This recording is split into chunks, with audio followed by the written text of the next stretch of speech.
Oke, teman-teman, sebelumnya aku ucapkan selamat datang dan selamat bergabung ke dalam short class, yaitu short class Make Data Driven Decision 10 times faster and better with Gen AI. Oke, boleh tepuk tangan buat teman-teman semuanya. Boleh dikasih reaction-nya dulu. Boleh dikasih reaction jempol atau mungkin dikasih reaction yang lain-lainnya. Oke, teman-teman, sebelum kita mulai kelas pada malam hari ini ya, aku izin untuk memperkenalkan diri. Nama aku Sulaiman. Jadi aku di sini sebagai review AI class team dan aku akan memandu acara ataupun kegiatan kita pada malam hari ini selama 2 jam lebih ke depan gitu ya. Ini dia teman-teman, salah satu instruktur yang telah aku ceritakan tadi, salah satu yang akan membantu teman-teman ke dalam 2 jam ke depan. Say hello to Kak Hasbi. Halo Kak Hasbi. Halo, halo teman-teman semua. Selamat malam. Halo, Oke, halo Kak kabarnya, Sulaiman. kabarnya gimana nih Kak Hasbi nih pada malam hari ini? Ah, malam ini sangat bersemangat ya buat berbagi sama teman-teman gimana AI bisa mengenhance pekerjaan kita dalam sehari-hari kayak gitu. Mantap. Berarti makin semangat ya kayak pada malam hari ini walaupun tadi sesi kita telat ya. Ya, it's okay, it's okay. Oke. Oke, tapi sebelum aku melempar ke Kasbi, aku ini perkenalin dulu siapa sih Kasbi ini gitu ya.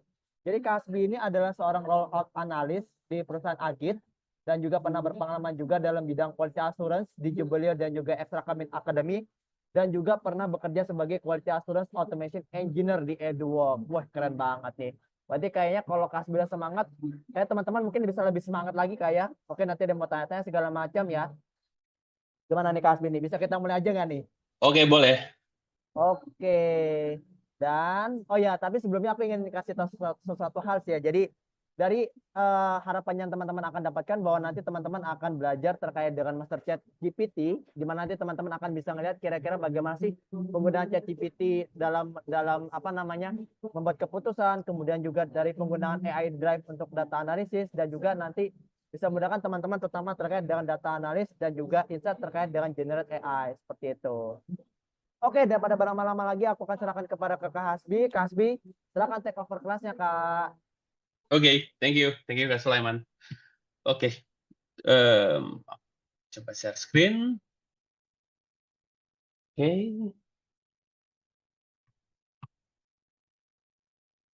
apakah kelihatan screen-nya? Ya, masuk. Oke. Oke, langsung aja. Selamat malam teman-teman. Gimana kabarnya malam ini? Walaupun kita sedikit telat ya, tapi semoga tetap semangat buat ngikutin kelas malam ini. Jadi, malam ini kita bakal belajar tentang gimana kita memanfaatkan AI gitu dalam pekerjaan kita sehari-hari. Nggak mesti data analis, nggak mesti seseorang yang berkutat dengan data atau lainnya, tapi ini bisa dipakai untuk semua hal, semua bidang kayak gitu. Oke, langsung saja perkenalkan, aku Hasbi ya. Sekarang aku bekerja di UFIT sebagai AI engineer gitu. Jadi emang dalam keseharianku emang berkutat dengan AI kayak gitu setiap harinya kayak gitu ya. Jadi ChatGPT, Gemini dan Claude adalah teman setia aku setiap hari kayak gitu. Di sini ada beberapa project, teman-teman bisa baca atau teman-teman bisa connect ke LinkedIn aku di Hasbiasadikin di LinkedIn. Dan kebetulan di sini aku juga lagi bikin personal venture gitu ya, teman-teman namanya Ultrabyte. Jadi kalau teman-teman mau kerjasama, mau terkait dengan AI dan data itu bisa kerjasama sama Ultrabyte namanya kayak gitu. Oke, langsung saja. Jadi mungkin di kelas ini bakal sedikit banyak hal-hal yang mesti kita bahas. Tapi teman-teman, it's okay, chill aja dulu gitu ya. Kayak nggak perlu semuanya dicatat-catat. Eh, yang penting disimak dulu, yang penting ngerti. Kalau ada yang nggak paham langsung ditanyain. Dan yang paling penting siapin banyak air putih supaya tetap fokus kayak gitu. Oke, ini beberapa hal yang bakal kita pelajarin hari ini. Nggak perlu dipusingin.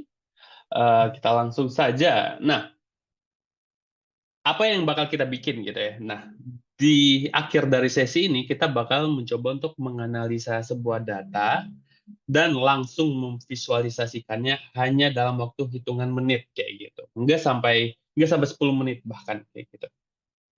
Oke. Nah, AI introduction. Oke. bagi teman-teman banyak banget ya definisi AI di luar sana. AI adalah ini, AI adalah itu gitu. Tapi teman-teman boleh di chat menurut teman-teman AI apa sih kayak gitu? Hmm, hmm. Apakah ada atau ini teman-teman bisa em, gunain chatnya kan ya? Saya nggak bisa sih Kak kayaknya. Oh, Mungkin nggak bisa ya. Oke, it's okay. Oke, jadi em, AI. Jadi AI itu sebenarnya adalah kalau aku gampangnya bilangnya AI itu adalah gimana cara komputer untuk meniru pekerjaan simpel manusia kayak gitu. Kayak berpikir, membaca, mendengar gitu-gitu. Nah, pekerjaan-pekerjaan simpel itu bisa dimimik oleh komputer. Nah, itu yang aku sebut sebagai AI gitu, secara garis besar ya gitu kan.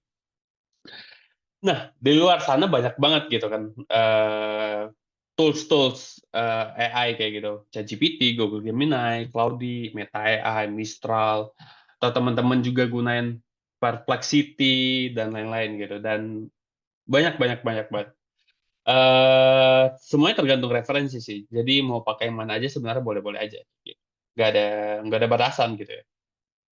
Oke, capabilities of AI. Jadi sebenarnya fungsi apa yang bisa AI lakuin itu banyak banget ya teman-teman, sangat-sangat banyak. Nah, ini tuh cuman sebagian kecil dari apa yang AI bisa lakuin kayak gitu kan. Bahkan kalau teman-teman perhatiin di sosial media sekarang ini, ada orang yang gunain AI buat curhat kayak gitu ya, dan jawabannya juga kayak kayak orang beneran kayak gitu. Ngerespon curhatnya kayak kayak orang beneran kayak gitu.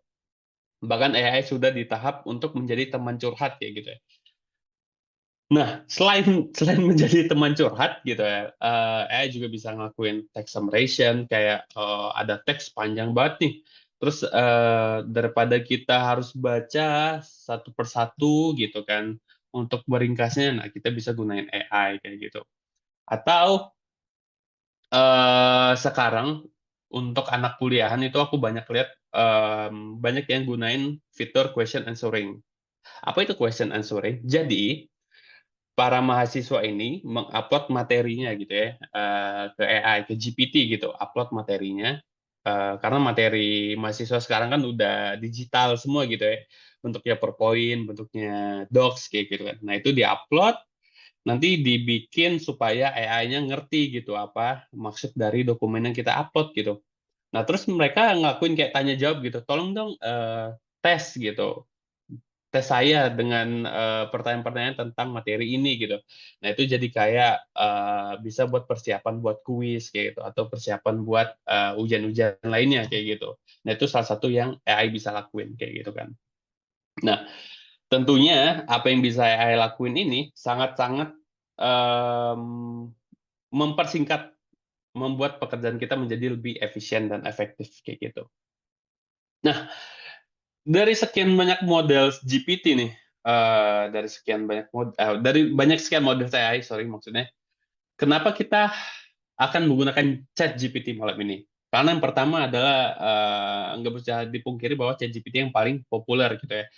Kayaknya semua orang tahu ChatGPT kayak gitu. Dan ada beberapa fitur yang nggak dimiliki oleh, model lainnya kayak gitu.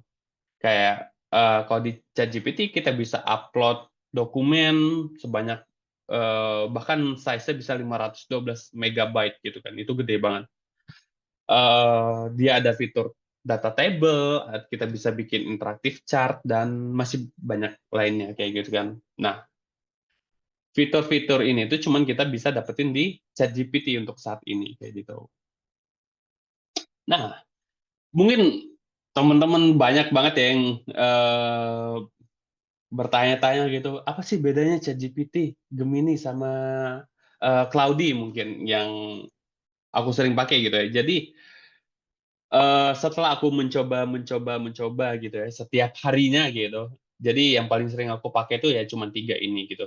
Ada ChatGPT, ada Gemini, sama ada Claude kayak gitu. Nah, Perbedaannya adalah, ini menurutku ya, ini hanya referensi pribadi gitu, dari apa yang aku lakukan gitu. Untuk hal-hal yang bersifat coding, untuk hal-hal yang bersifat logical thinking, matematika gitu-gitu. Nah, aku biasanya gunain Cloudy namanya. Teman-teman bisa googling Cloudy by Anthropic kayak gitu ya. Itu adalah salah satu model yang paling aku sering gunain gitu untuk pekerjaanku gitu. Terus yang kedua baru ChatGPT gitu. ChatGPT ini bagus untuk banyak hal. Dia all rounder. Kayak dia bagus untuk kreatif, dia bagus untuk coding juga, tapi enggak sebagus si Cloudy gitu kan. Tapi aku memanfaatkan fitur-fitur yang ada di ChatGPT, seperti bisa ada interactive tables ya, ada bisa bikin chart kayak gitu. Terus Gemini ini kalau di aku sih gunanya cuman buat balesin email gitu ya, cuman buat draft email gitu. Orang email apa terus aku copy terus aku bikin cuman please create draft for reply this email kayak gitu aja gitu. Ya jadi mostly cuman 3 model sini aja sih yang sering aku pakai di pekerjaanku sehari-hari kayak gitu. Oke, nah em, dengan tiga model sini, tentunya kita harus paham gimana cara kita untuk menulis prompt gitu ya. Nah, kalau teman-teman yang nggak tahu apa itu prompt gitu ya, prompt itu adalah input yang kita berikan ke si AI atau instruksi yang kita berikan ke si AI untuk yang apa yang bakal dia jalanin kayak gitu.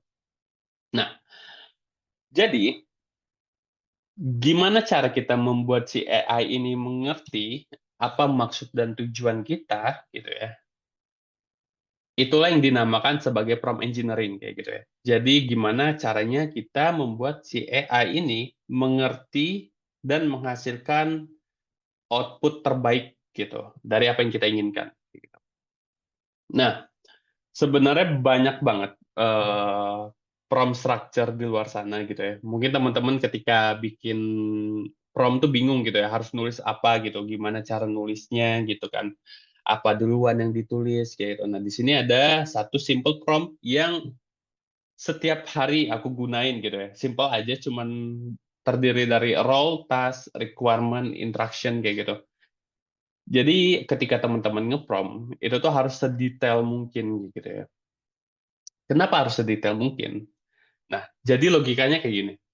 AI itu eh, sama kayak kita ketika baca resep makanan gitu. Baca resep masakan gitu. Kita kan biasa googling di internet gitu. Oh, resep sapi lada hitam gitu kan. Oke, ada tuh bahan gitu, terus instruction gitu. Nah, AI ini akan ngelakuin semua yang kita bilang secara step by step. Seperti kita kayak ngikutin resep makanan gitu. Kalau di resep makanannya dibilang, pertama, siapkan daging sapi 500 gram gitu kan. Nah, kita bakal siapin daging sapi 500 gram dulu gitu kan. Nggak mungkin tiba-tiba kita di instruction-nya siapkan daging sapi 500 gram, tiba-tiba kita kocok telur gitu. Nggak mungkin kan. Nah, begitupun dengan AI. Jadi dia tuh bakal ngelakuin hanya apa yang kita katakan aja gitu kan. Kalau kita nggak mention, kalau kita nggak statement, kita nggak ngasih tahu apa yang harus dilakuin, ya dia nggak bakal tahu kayak gitu. Nah, prompt structure inilah sebuah cara untuk membantu kita membuat sebuah prompt yang efektif dan efisien gitu, dan detail tentunya gitu ya. Cuma terdiri dari 4 bagian. Yang pertama role. Nah, role itu kayak kita pengen nyuruh si AI ini menjadi siapa sih kayak gitu. Kalau di sini kan aku bilangnya as a chef gitu. Oh, harus jadi chef gitu. Tugasnya adalah create a quick breakfast recipe gitu kan. Oh, bikin resep cepat untuk sarapan gitu. Nah, requirement ini adalah kayak syarat-syarat gitu. Kalau di sini aku cuma bilang using only 5 ingredients gitu. Hanya gunakan 5 bahan aja gitu. Terus instruction gitu kan. Apa aja yang harus dilakukan? Oh, yang pertama listing steps gitu. Terus yang kedua cooking time. Terus ketiga one health benefit. Nah, dia bakal ngelakuin itu. Dia bakal kayak ngasih tahu, oh, steps-nya ini, yang pertama lakuin A, yang kedua lakuin B kayak gitu. Terus dia bakal ngasih tahu cooking time-nya berapa menit, berapa jam kayak gitu. Terus nanti di akhir dia bakal ngasih satu health benefit kayak gitu. Nah, dia bakal ngelakuin persis seperti apa yang kita minta kayak gitu kan. Ini teman-teman bisa bisa coba di ChatGPT-nya langsung gunain simple prompt kayak gini kayak gitu ya. Oke, tapi ketika kita melakukan prompting gitu kan, banyak banget hal-hal yang sebenarnya mesti kita hindari gitu kan, supaya hasilnya tuh menjadi lebih efisien dan efektif gitu kan. Nah, yang pertama adalah be specific kayak gitu kan. Di sini contohnya tell me about cars gitu kan. Nah, itu tuh nggak spesifik. Cars itu apa sih gitu kan. Cars itu bisa mobil, bisa juga kartun. Kartun Cars kan ada gitu ya. Dan itu nggak spesifik gitu. Maksudnya Cars ini apa gitu. Nah, lebih baik kita bilangnya kayak yang di bawahnya gitu ya. Describe the key features of electric vehicles manufactured in 2023 gitu kan. Jadi jelas gitu. Oh, tolong deskripsiin fitur-fitur yang ada di kendaraan listrik gitu, yang dibikinnya pada tahun 2023. Udah spesifik gitu kan. Kita udah tahu apa gitu. Terus yang kedua itu adalah gunain instruksi yang clear kayak gitu ya. Jadi ini mungkin sering banget, aku juga sering sih kalau buru-buru dan pengen cepet gitu, kayak apa dokumen terus can you help me with this text gitu kan, tapi nggak tahu apa yang mesti dibantu gitu kan. Ya kitanya berpikir bahwa oh ini si AI bisa ngerti apa maksud kita, tapi pada nyatanya enggak gitu. Nah, kita tuh perlu buat bikin si instruksi ini se-clear mungkin gitu. Nah, contoh yang baik gimana? Contoh yang baik kayak summarize the main points of this article gitu in 5 bullet points. Oh, berarti kita disuruh ringkas dulu nih poin-poinnya gitu dari si artikel ini dalam 5 bullet points gitu. Nah, si AI juga bakal ngasih 5 bullet points doang, nggak mungkin tiba-tiba dia ngasih 7, dia ngasih 9 kayak gitu ya. Nggak, jarang banget itu terjadi kayak gitu. Terus yang ketiga adalah hindari bahasa-bahasa yang ambigu kayak gitu. Em, aku sering ngupload data gitu, terus bikin deskripsi atau enggak bikin email gitu deh, gitu. Bikin email cuman terus di bawahnya cuman instruksinya make it better gitu. Better apa gitu. Orang-orang juga bingung, AI-nya juga bingung kan better apa gitu. Better lebih baik gitu. Better juga snack gitu kan. Better KitKat gitu. Ya, makanya hindari bahasa-bahasa yang ambigu gitu. Jadi daripada make it better doang, kita bikin nih lebih straightforward kayak gitu. Kayak improve the paragraph by adding descriptive adjective and varying sentence structure gitu. Oh, jelas gitu. Kita improve paragrafnya dengan menambahkan deskriptif dan memperbanyak uh, struktur dari si kalimat tersebut kayak gitu kan. Terus yang terakhir adalah focus on do, not dance gitu. Daripada kita bilang, oh jangan tulisnya jangan panjang-panjang ya, terus oh jangan gunakan kata saya ya. Nah, lebih baik kita tuh gunakan uh, instruction yang apa yang harus dia lakukan. Kayak gitu. Contohnya kayak bikin dalam paragraf yang pendek gitu, atau enggak kayak hanya gunakan kata ganti dia kayak gitu. Nah, itu kan udah spesifik dan clear gitu ya. Kayak gitu. Nah, hasilnya pun jauh lebih bagus kayak gitu. Kalau kita mengimplementasikan tips-tips prompting ini. Oke. Terus dari prompt engineering itu ada namanya prompt engineering methods gitu ya. Ini nggak perlu dipusingin, mungkin bahasanya kayak apa ini zero shot, apa ini few shot gitu kan, apa ini chain of thought gitu. Nah, intinya untuk menghasilkan output yang lebih bagus, teman-teman perlu memberikan contoh kepada si AI kayak gitu. Misalnya, kalau teman-teman em, bikin sebuah judul gitu, tolong bikinkan judul untuk teks ini gitu kan. Oh, udah tuh, udah dikasih teksnya, bikin judulnya. Nah, teman-teman tuh harus nyontohin dulu kayak gitu. Kayak judul yang diharapkan tuh kayak gimana, ekspektasinya tuh kayak gimana. Kayak, oh berapa kata, stylenya kayak gimana gitu. Nah, kalau dia diberi contoh, hasilnya tuh bakal lebih bagus kayak gitu. Intinya kayak gitu. Jadi semakin banyak contoh, dia bakal semakin bagus hasilnya kayak gitu. Oke. Nah, di sini ada comparison antara good sama poor prompts gitu kan. Yang kanan cuman bikin write blog about the benefits of owning a dog gitu. Include some facts gitu. Tanpa ada kejelasan lebih gitu kan. Kalau sebelah kiri kan kayak kita gunain structure dari role, task, requirement, sama instruction kayak gitu kan. Jadi ini udah clear dan hasilnya jauh lebih bagus kayak gitu. Nah, kalau kita contohin, coba ya kita contoh. Oke, ini aku masuk ke chat GPT. Ini contoh yang eh, jelek gitu. Kita lihat hasilnya. Oke.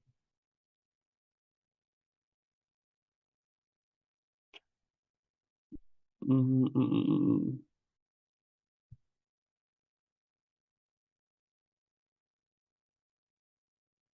Oke. Banyak ya. Eh, nggak salah juga sebenarnya karena yang kita perintahkan cuma write a blog about the benefits of owning a dog gitu kan, include some facts gitu, panjangnya nggak tahu berapa poin yang nggak tahu gitu kan, bebas semuanya gitu. Dan nggak salah juga, tapi ini kan bukan bukan hasil yang kita harapkan gitu kan. Coba kita coba dengan good prompts yang sudah kita bikin gitu. Kita bandingin gitu.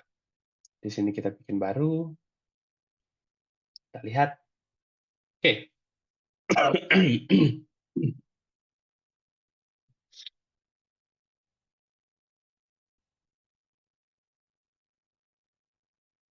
Tuh. Eh, hasilnya lebih singkat, lebih padat, lebih to the point gitu. Langsung kita bikin start with a brief introduction. Nah, di sini ada introduction-nya, list and explain its benefit. Nah, dia cuman kasih 3 benefit gitu kan. Terus dia jelasin dengan bahasa yang lebih mudah dimengerti daripada sebelumnya gitu kan. Terus ada call to action di akhir gitu kan. Ini ready to experience unconditional love, visit a local center and find your perfect match today gitu kan. Nah, ini udah sesuai apa yang kita harapkan dari prompt yang kita bikin kayak gitu kan. Nah, sejauh itu bedanya antara menggunakan sebuah prompt structure dan tidak menggunakan prompt structure kayak gitu. Oke, ini seharusnya ada kuis, tapi karena teman-teman tidak bisa untuk chat di kolom chat, jadi langsung saja ke Kak Sulaiman. Apakah ada info-info? Ya, mungkin kita masuk ke sesi Q&A dulu kali Kak ya. Kayak tadi ada 2 yang nanya sih. Aku coba cek dulu ya. Oke.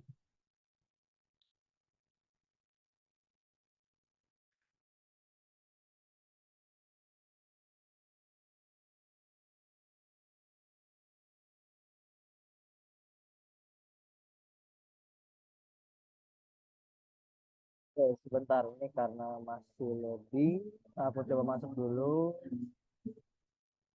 Oke, tapi memang sebenarnya Kak, kalau bisa dikatakan AI ini memang berguna ya untuk di bidang apapun ya. Baik itu di bidang pekerjaan atau mungkin nanti kita nyari ide dan segala macam. Karena tadi aku lihat kayaknya udah menjelaskan nih terkait dengan AI ini sebenarnya apa sih gitu dan kegunaannya dalam dunia kerja seperti apa gitu ya. Yap, betul banget. Jadi ya ini sebenarnya sangat-sangat berguna ya. Mau apapun pekerjaan teman-teman gitu, mau bahkan yang nggak mesti kerja juga gitu, mahasiswa siapapun kalau gunain AI, aku rasa itu bakal mengenhance dari apa yang mereka lakuin kayak gitu sih. Oke, ini kayaknya ada dua pertanyaan ya, kayak kita coba review dulu ya. Kira-kira Yap. mana nih pendapatnya Kak Hasbi nih? Oke, udah kelihatan ya. Oke, dari Mhm. Kak Anonymous ya. Ya, dia bertanya, tadi aku lihat bisa automate PO 10.000 lebih. Itu bisa pakai chat GPT nggak ya? GPT-nya bisa pakai yang biasa atau yang 4.0? Nah, ini gimana nih, Kak? Oke. Kalau buat automate PO itu sebenarnya aku nggak menggunakan ChatGPT, tapi aku menggunakan model AI lainnya kayak gitu ya. Jadi itu salah satu manfaat AI yang kita bisa lakukan kayak gitu. Nah, in detailnya gimana? Jadi kalau teman-teman biasanya atau teman-teman yang sales mungkin relate gitu ya, ada PO gitu. Dan PO itu kan biasanya banyak gitu ya, file dokumennya banyak gitu. Nah, apa yang dilakukan selama ini adalah memproses PO-PO tersebut secara manual gitu. Jadi di-input satu-satu gitu dari PDF atau dari dokumen lainnya gitu. Di-input ke Excel satu-satu gitu kan. Nah, apa yang aku lakukan adalah memotong bagian untuk input datanya gitu. Jadi PO yang masuk dari email itu akan otomatis langsung diekstrak ke spreadsheet kayak gitu. Jadi teman-teman sales, tim-tim sales itu bisa langsung lihat PO-nya apa, kayak oh itemnya apa aja, kuantitinya berapa banyak, harga PO-nya berapa gitu, mesti dikirimkannya kapan kayak gitu. Nah itu adalah salah satu hal yang bisa kita lakukan dengan mengutilasi AI kayak gitu. Oke, pertanyaan berikutnya adalah, terus bahaya nggak kalau misal kita kasih chat GPT data untuk rekomendasi produk yang akan di PO tersebut? Nah, ini gimana nih Kak Hasbi nih pendapatnya? Oke, terkait untuk security, sebenarnya kalau teman-teman upload data ke ChatGPT itu sebenarnya nggak berbahaya sih, nggak. Kebocoran data itu udah sangat kecil karena security si OpenAI sekarang tuh udah jauh-jauh meningkat ya daripada tahun-tahun sebelumnya gitu. Kalau dulu mungkin teman-teman sempat dengar kayak ada kasus, oh company A gitu ada kebocoran ini gitu gara-gara gunain AI gitu. Kalau beberapa tahun silam mungkin iya gitu, tapi untuk saat ini aku rasa udah sangat-sangat kecil kemungkinannya. Tapi alangkah lebih bijaknya kalau teman-teman tidak mengupload data-data yang konfidensial gitu, ataupun data-data pribadi teman-teman sendiri kayak gitu. Nah, kalau nggak bisa upload data pribadi dan data konfidensial gimana? Nah, ada caranya, yaitu kita menggunakan dummy data gitu. Kita kan tahu, kita paham tentang data yang kita pengen upload gitu kan. Nah, itu tuh kita replicate dulu gitu menjadi data dummy kayak gitu. Nah, data dummy inilah yang kita upload nantinya. Yang kita pengen kan itu adalah gimana cara si AI-nya memproses data gitu kan. Nah, setelah kita tahu gimana dia memproses data, nah kita bisa terapin ke data kita yang konfidensial itu, kayak gitu. Nah, soalnya aku juga ngelakuin hal itu sih di kantor gitu. Ya. Karena aku nggak bisa ngupload data konfidensial dari kantorku, ya udah aku bikin dummy datanya aja. Terus aku bikin kayak cari tahu gimana AI untuk ngolah datanya itu. Nah, cara ngolahnya itulah yang aku gunain untuk ngolah data di perusahaanku kayak gitu. Jadi datanya nggak langsung diupload kayak gitu.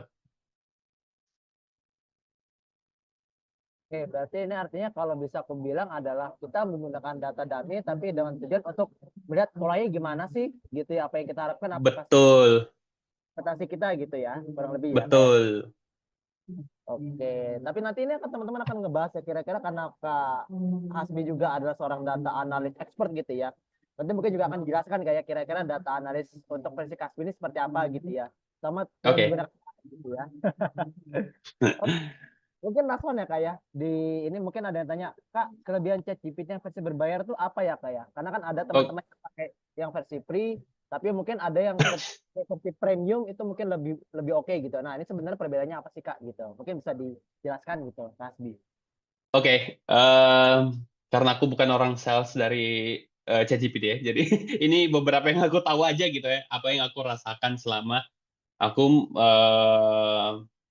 menggunakan ChatGPT yang berbayar gitu. Yang pertama adalah models gitu. Di ChatGPT yang berbayar, kita bisa menggunakan beberapa models gitu. Kalau teman-teman tahu, ada model terbaru namanya eh, O1 Preview gitu ya. Itu adalah models yang dia bisa berpikir gitu, seolah-olah dia berpikir sebelum menjawab pertanyaan kita kayak gitu. Nah, itu modelnya itu sangat-sangat bagus gitu ya. Ketika kita ngasih sebuah case, kita ngasih sebuah masalah yang aku rasa lumayan berat gitu. Gunain model O1 Preview itu sangat-sangat membantu gitu dalam brainstorming kayak gitu. Nah, yang kedua adalah lebih cepat gitu. Kalau teman-teman gunain GPT-4o yang berbayar, itu rasanya jauh lebih cepat, hasilnya jauh lebih bagus, dan banyak fitur-fitur yang cuma bisa dipakai oleh yang berbayar gitu. Contohnya kayak upload data gitu. Teman-teman bisa upload data PDF, Excel, dokumen, image gitu. Nah, bahkan aku sering kayak ada gambar gitu kan. Terus aku males ngetik ulang gitu. Ya udah aku upload aja, aku copy paste gambarnya ke ChatGPT.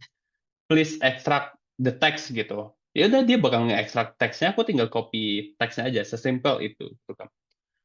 Terus hal lain yang bisa didapatkan adalah kalau teman-teman bisa membayar atau mendapatkan ChatGPT yang berbayar gitu, aku rasa teman-teman bisa menggunakan namanya GPT Agent gitu. Jadi GPT Agent ini adalah sebuah ChatGPT yang kita desain khusus untuk keperluan kita gitu, spesifik gitu. Kalau keperluan kita adalah untuk misal, untuk mengkoreksi CV gitu. Ya udah kita desain GPT Agent ini untuk koreksi CV gitu. Nah, itu hasilnya jauh lebih bagus, kita nggak perlu prompt-prompt ulang gitu. Dan dia juga bakal belajar dari data yang kita berikan kayak gitu. Nah, itu beberapa poin plus ketika kita menggunakan GPT yang berbayar gitu.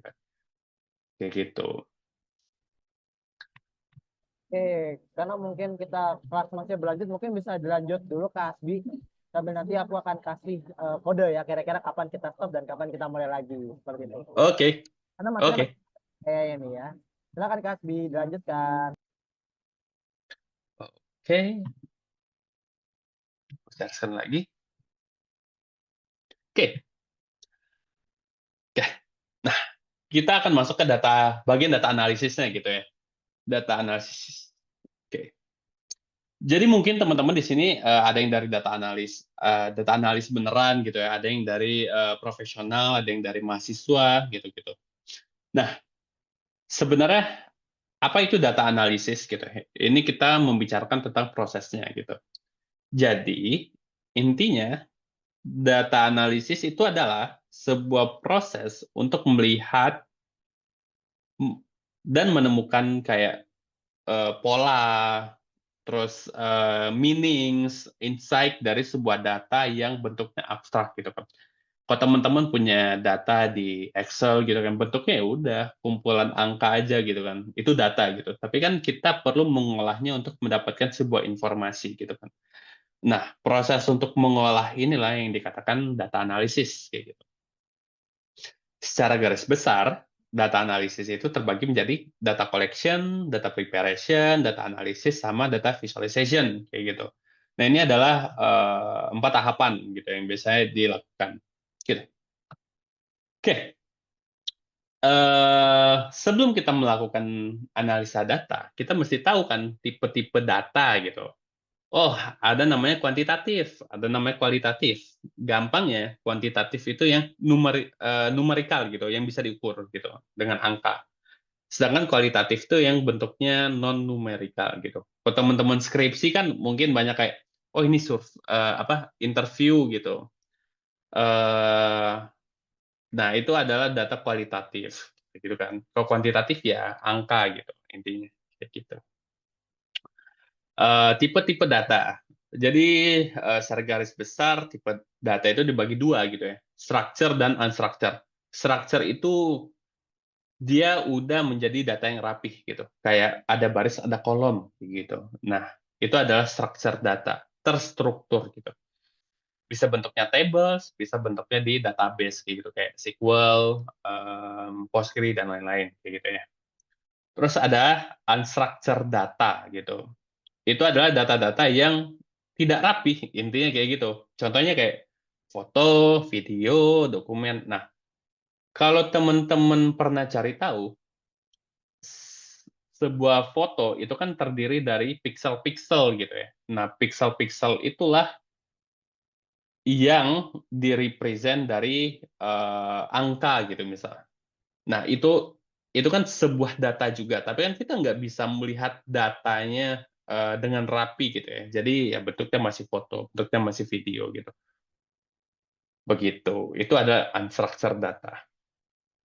Nah, ketika kita melakukan data analisis, mungkin ini adalah istilah yang sudah cukup terkenal ya, garbage in, garbage out gitu. Kita mesti pastikan bahwa data yang kita analisa itu harus sudah bersih, harus sudah sesuai gitu kan. Udah nggak ada typo, udah nggak ada inkonsisten kayak gitu. Misal, kok teman-teman punya kayak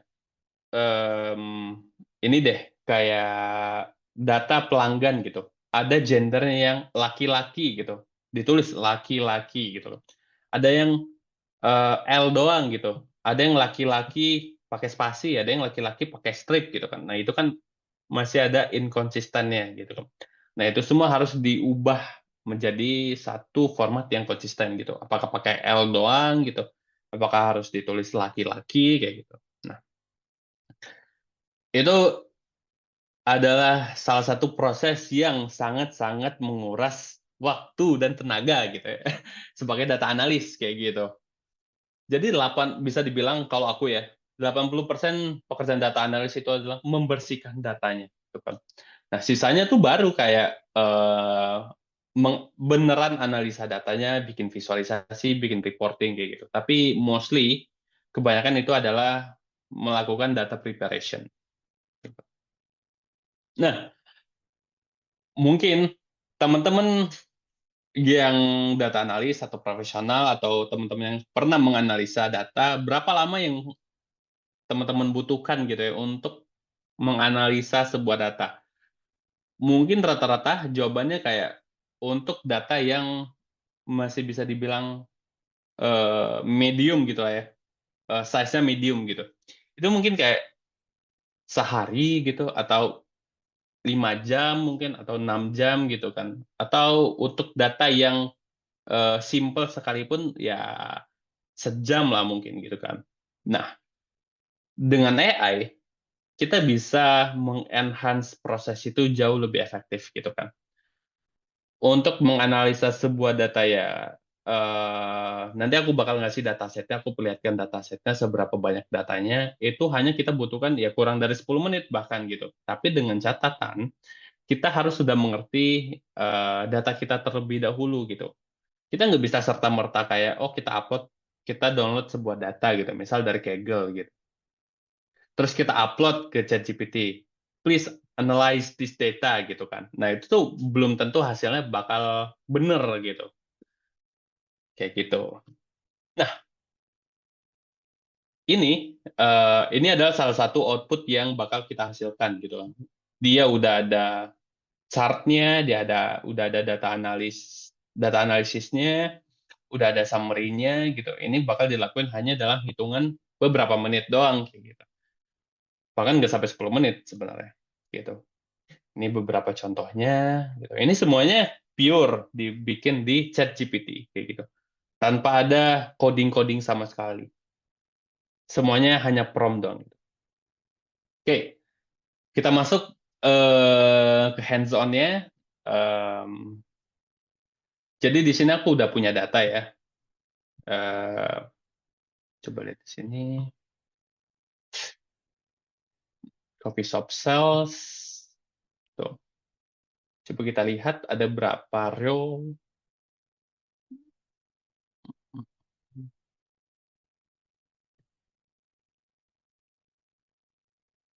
Oke, masih loading. Kayaknya lumayan banyak sih. Tuh, ada 149.121 baris gitu ya. Ya kurang lebih 150.000 lah. Lumayan itu lumayan banget kan kayak gitu kan. Oke. Nah, sebanyak 150.000 data ini kita bakal analisa dengan hanya menggunakan ChatGPT aja. Oke, yang pertama kita mesti download dulu file ya. Di sini teman-teman tinggal download aja as CSV ya, .csv formatnya. Kenapa mesti .csv? Karena ini adalah tipe data yang paling optimal gitu ya. Size-nya yang paling kecil dibandingkan dengan Excel atau lain-lainnya. Coba ya kita download Excel gitu. Tuh.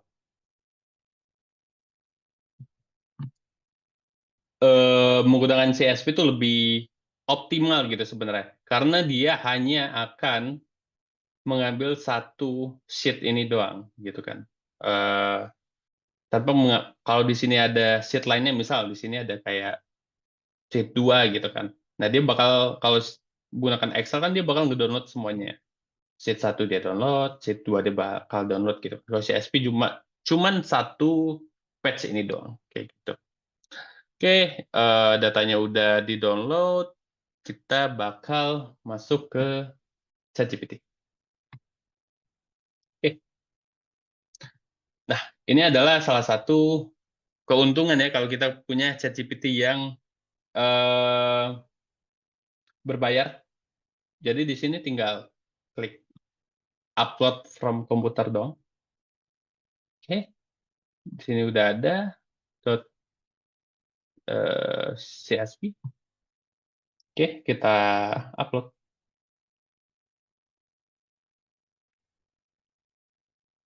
Nah, kita tunggu uploadnya. Coba deh, kita please show the five first row of this data, gitu kan. Tuh.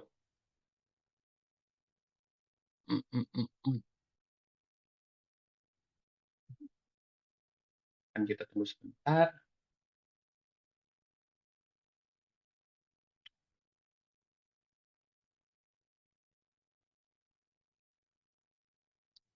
Oke, langsung 5 sampel data langsung di showing gitu. Nah, di sini ada tabel interaktif gitu ya. Jadi teman-teman bisa kayak gunain ini kayak pengen nge-mention cuman store ID doang gitu. Nah, ini dia bakal nge-mention store ID doang. Gitu. Ini salah satu fitur yang cuman ada di yang berbayar gitu. Oke, balik lagi. Setelah punya datanya, kita mesti bikin satu prompt gitu ya. Untuk memerintah si AI apa yang bakal dia lakukan gitu kan. Nah, di sini aku udah bikin prompt-nya, teman-teman nggak perlu pusing. Ada role, task, requirement, dan instruction gitu. Role-nya act as a skill data analyst with 15 years of experience gitu kan. Spesifik kan kayak 15 tahun pengalaman gitu. Di data cleaning, exploration, dan transformation. Nah, di step ini kita hanya akan melakukan data cleaning, data exploration, dan data transformation aja kayak gitu. Oke. Terus untuk task-nya di sini kita kasih konteks bahwa your job is to prepare the data of transaction records from a coffee shop in New York City in 2023 gitu kan. Pada tahun 2023 di New York City gitu. For analysis by cleaning, exploring, and transforming. Nah, itu doang tugasnya gitu kan. Cuma cleaning, exploring, sama transforming. Nah, requirement-nya seperti apa, sama instruction-nya seperti apa. Nah, itu yang bakal kita bikin satu persatu. Karena ini adalah bagian yang paling penting sebenarnya. Gitu. Oke, sebagai data analis, atau kita sebagai orang yang menganalisa data, kita udah tahu dan paham gitu step-step apa aja yang harus kita lakuin kayak gitu kan. Oh, data cleaning tuh ngapain aja sih gitu kan. Oh, data cleaning itu pertama kita akan menghandle data-data yang kosong gitu. Terus kita bakal menghandle outliers gitu. Misal di dataset coffee shop-nya pembeliannya cuma biasanya 5, 8, 7, 5, 8, 7 gitu-gitu dong. Terus tiba-tiba ada satu pembelian yang 203 gitu. Nah, itu kan outliers gitu kan. Nah, itu perlu di-handle kayak gitu. Terus data-data yang duplikat, terus kayak correct inkonsistensi kayak yang aku jelasin di awal tadi, kayak kalau gender itu gimana penulisannya, mesti laki-laki kah atau L doang atau gimana kayak gitu. Nah, spesifik untuk data ini, di sini aku udah bikin prompt-nya gitu kan. Oh, yang pertama adalah check for and handle missing value and outliers gitu. Dia bakal ngecek data-data yang kosong dan outlier-nya gitu. Terus yang kedua, find the best way to save the outlier or missing data gitu kan. Nah, dia bakal cari tahu, oh, ini kalau misal outlier-nya cuman misal katakanlah 15, oh ini kayaknya masih bisa di-save gitu kan. Tapi kalau outlier udah kayak 703 gitu, itu bakal di take out kayak gitu kan. Gimana the best way-nya kayak gitu. Nah, terus ada fix any error or inconsistency gitu. Nah, dia bakal nge-fix, terus dia bakal nge-remove duplicate, cek typo, dan ngebenerin kayak gitu. Terus dia bakal, ini kan data setnya hanya ada di 2003 gitu ya, coffee shop ini. Dia bakal ngecek dulu nih timeline-nya. Apakah semua record-nya itu benar di 2023 gitu. Nanti tiba-tiba ada yang 2003 gitu misalkan. Tiba-tiba ada yang 2013 gitu. Itu kan mesti dibenerin juga. Terus kita udah selesai di data cleaning, kita ke data exploration gitu kan. Nah, di sini dia bakal kayak menjelaskan gitu, overview dari datasetnya gitu. Kolomnya ada apa aja, tipe datanya seperti apa, kayak kayak gitu. Terus dia bakal ngasih ringkasan statistikalnya gitu, kayak oh, ini rata-rata pembeliannya berapa gitu. Terus rata-rata price-nya berapa gitu. Terus kayak menu apa yang paling banyak dibeli kayak gitu kan. Terus dia bakal nge-highlight significant findings gitu or interesting observation. Oke, yang ketiga kita bakal ngelakuin data transformation gitu. Misalkan apa itu data transformation? Jadi kita akan mentransformasi satu data untuk mencapai suatu kepentingan lainnya lah. Anggaplah seperti itu. Contohnya, kalau kita ada kolom price sama kolom quantity, gitu kan, pasti kita pengen nyari total price, gitu kan. Caranya dengan mengkalikan quantity sama si price-nya, gitu. Nah, itulah yang dinamakan data transformation, gitu. Nah, di sini dia bakal ngakuin normalize or standardize numerical feature as necessary. Ini template sih sebenarnya. Aggregate data if needed, kayak aku bilang sebelumnya. Terus perform future engineering gitu kan. Jadi dia bakal bikin satu kolom baru gitu yang sesuai dengan si datanya gitu untuk meningkatkan proses dari analisanya kayak gitu. Dah, kita udah dapat role-nya tadi, kita udah dapat task-nya tadi, requirements-nya yang aku bikin ini, data cleaning, data exploration, data transformation, terus instruction-nya seperti ini gitu kan. Apa aja step by step-nya yang harus dilakukan gitu. Terus di terakhir, aku bikin kayak give me download link for the clean format data in .csv format gitu. Oke, kita langsung aja coba. Ini aku udah bikin prompt-nya, tinggal di copy, kita masuk ke ChatGPT, bikin chat baru, oke, kita copy datanya, kita copy prompt-nya, kita masukin datanya, oke. Tunggu sebentar.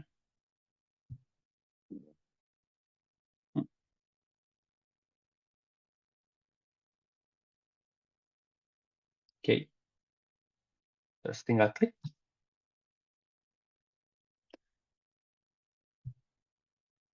Oke, dia bakal ngakuin analisa. Ini lumayan memakan waktu karena datanya lumayan gede gitu ya. 150.000 line gitu. Nah, tapi hanya dalam hitungan detik gitu ya. Bahkan nggak sampai 1 menit, dia langsung bisa ngasih output gitu kan. Overview of dataset gitu. Oh, di sini ada kolomnya ini gitu. Terus ada tipe datanya. Ini aku zoom lagi. Coba. Ada tipe datanya. Dia ngasih tahu ada 149.000 rows, ada 11 kolom gitu. Deskripsinya seperti ini. Ini step-step yang bakal dilakuin gitu. Data cleaning summary gitu. Nggak ada missing value gitu. Tapi ada 4 duplicate rows gitu yang udah dihapus gitu. Oke, numerical summary after cleaning tuh udah ada main-nya berapa, ada standar deviasi, ada unit price-nya main-nya berapa dan lain-lain dia gitu. Tuh, range-nya ada di $0,80 sampai 450,75 ribu. $75, sorry. Terus dia bilang gitu, dengan catatan ini kayaknya potensial outliers gitu kan. Tapi nanti bakal dieksplor lebih lanjut kayak gitu.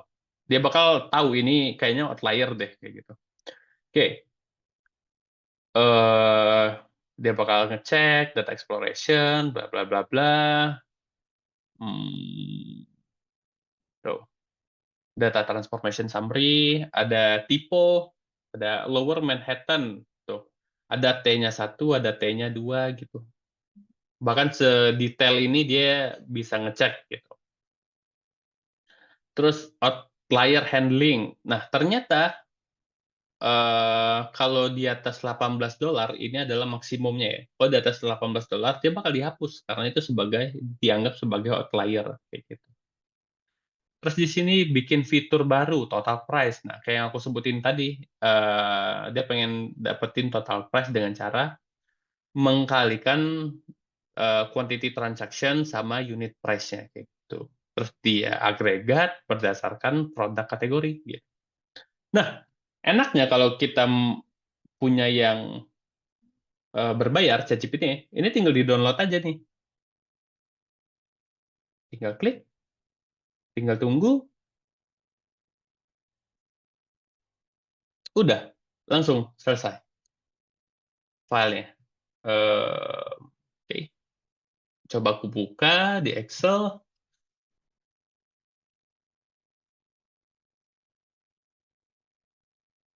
Oke, ini adalah data yang sudah dibersihkan gitu ya. Tuh, ada total price yang sebelumnya nggak ada gitu. Oke, ini juga udah dicek, tipenya udah diberesin semuanya dari 149.000 sekian menjadi 147.000. Berarti ada sekitar 2.000 data yang dihapus gitu kan, yang dianggap eh, nggak bersih gitu.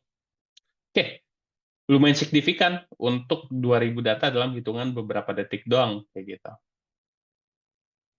Oke, kita udah dapat data yang udah bersih kayak gitu kan. Terus apa yang mesti kita lakukan gitu kan? Barulah kita akan melakukan analisis gitu kan. Di sini aku udah bikinin prompt-nya menggunakan framework yang tadi kayak role, task, requirements, instruction gitu. Tinggal di copy aja, terus balik lagi ke ChatGPT, tinggal di copy, tinggal di paste. Oke, tinggal kita tunggu.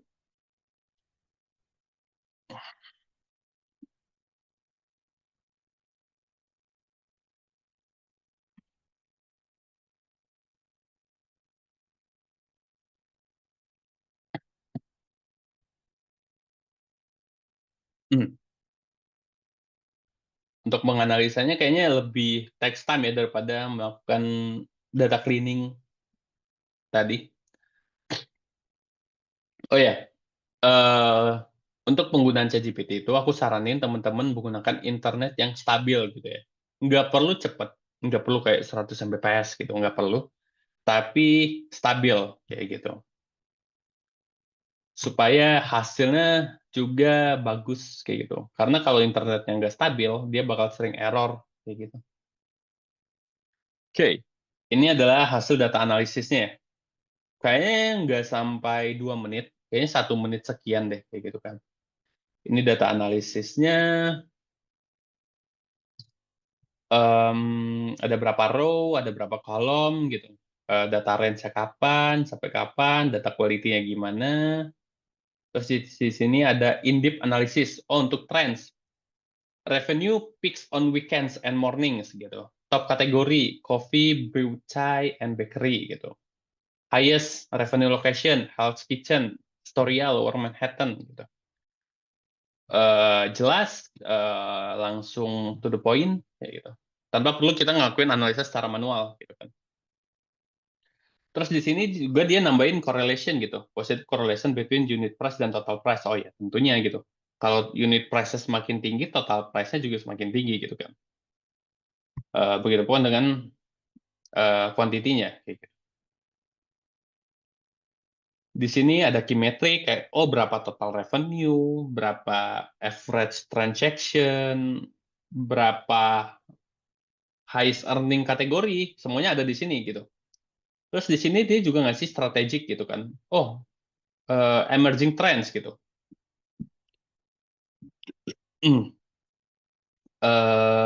Strong weekend and morning sales, popularity of chai and brewed chai, dominance of health kitchen in revenue gitu. Nah, resikonya apa gitu kan? Terus kita bisa bikin konten promosi seperti apa gitu. Oh, bikin specialty coffee promotion khusus kopi karena yang populer itu kopi gitu kan. Terus ada morning exclusive deals karena yang banyak itu adalah di mornings dan di weekend gitu kan. Gitu. Terus ada recommendation gitu, ada loyalty program, discount offers, fokus marketing dan lain-lainnya gitu. Di sini juga ada executive summary kalau teman-teman males baca panjang-panjang di atas gitu kan. Dia ada ngasih executive summary, tinggal dibaca singkat, padat, jelas gitu. Semua ini dilakukan tanpa coding sama sekali, tanpa kita ngutak-ngatik Excel-nya gitu, cuman upload data, kita copy paste si prompt, klik, tinggal tunggu, langsung jadi kayak gitu. Hanya dalam hitungan beberapa menit kayak gitu. Oke, kita udah dapat hasil analisanya gitu kan. Terus apa yang harus kita lakukan gitu kan. Nah, untuk mempermudah si datanya, kita pengen lihat comparison kayak gitu kan, tentang kayak produk mana sih yang paling banyak ngejual gitu-gitu. Kita harus melakukan namanya adalah data visualization kayak gitu.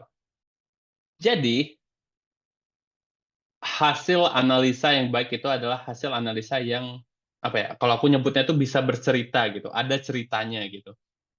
Oh, ini datanya apa, kenapa, terus apa yang pengen di-highlight kayak gitu. Nah, makanya kita perlu namanya data visualization kayak gitu. Teman-teman pasti udah familiar tentang tipe-tipe chart gitu ya, kayak bar chart, ada line chart, ada pie chart, ada scatter plot gitu ya. Teman-teman pasti udah paham dan familiar sama semua jenis ini kayak gitu. Terus salah satu tips untuk melakukan data visualization di ChatGPT adalah kita mesti tahu dan paham tentang data visualization library kayak gitu. Teman-teman data analis mungkin udah familiar tentang yang ada Matplotlib, ada Plotly, ada Seaborn gitu. Nah, ini semua adalah data visualization library gitu. Apa itu library gitu ya? Mungkin teman-teman lainnya bertanya gitu, apa sih library gitu? Nah, library itu adalah simpelnya. Contohnya kayak gini. Kalau teman-teman em, mau melihat unsur-unsur kimia gitu ya, pasti teman-teman membutuhkan namanya tabel periodik gitu kan. Nah, teman ngelihat tuh tabel periodik baru bisa paham, oh ini unsur kimianya artinya apa. Nah, library itu sama seperti tabel periodik tadi gitu kan. Jadi itu ada sekumpulan data, sekumpulan eh, kode atau sintaks gitu ya, yang sudah dibikin untuk keperluan yang spesifik gitu kan. Contohnya di sini data visualization gitu kan. Oke, kalau di sini spesifiknya data visualization. Nah, ketiga chart ini itu dilakukan atau dibikin menggunakan ketiga data library ini kayak gitu. Yang pertama ini adalah Matplotlib, yang sebelah kanan ada Plotly, yang di bawah Seaborn gitu. Nah, sebenarnya perbedaannya apa, teman-teman bisa googling sendiri gitu ya. Tapi yang paling signifikan adalah dari sisi grafisnya kayak gitu. Bagaimana dia menyampaikan datanya kayak gitu. Oke,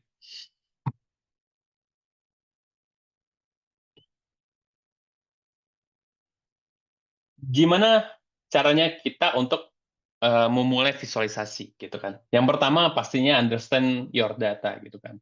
Kita harus paham tentang data yang kita miliki gitu. Kalau kita nggak bisa paham, kalau kita nggak tahu, kita nggak paham data yang kita miliki seperti apa, kita pun nggak tahu N-nya kayak gimana kayak gitu kan. Apa yang mau kita bikin gitu nggak tahu kayak gitu. Oke.